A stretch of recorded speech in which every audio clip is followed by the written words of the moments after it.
Does it ever seem to you that the world has gone stark raving crazy?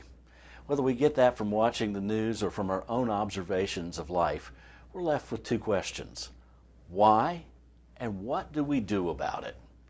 We'll stick around for an answer from the Bible to both of those questions.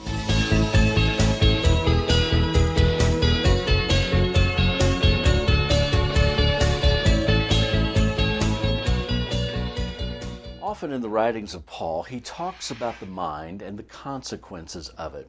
In essence, much of the craziness of this world, if not all of the craziness of this world, is a result of people thinking in a way that is out of harmony with God's way.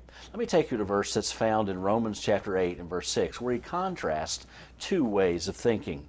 He says in verse 6, "For to be fleshly minded is death, but to be spiritually minded is life and peace." To be fleshly minded means we are thinking with the mind that we naturally have.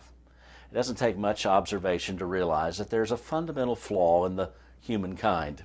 We have this natural tendency to selfishness and to go our own way and to ignore and rebel against God's commands and standards.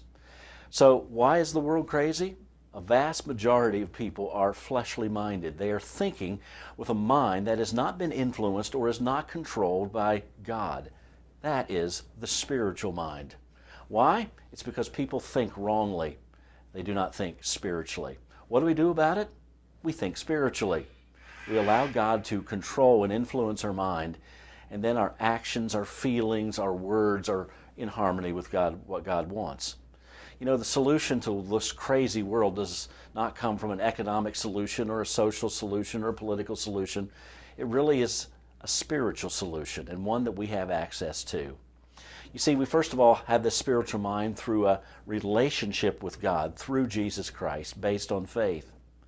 Secondly, we as believers, followers of Christ, consistently allow Him to control us, and we interact with Him in the interchange of our experience with Him daily. We live for Him. Well, yes, it is a crazy world. What do? Well, we're left with a choice. Are we going to think with a mind of flesh, or are we going to allow God to control our thinking? Think about which choice you and I should make.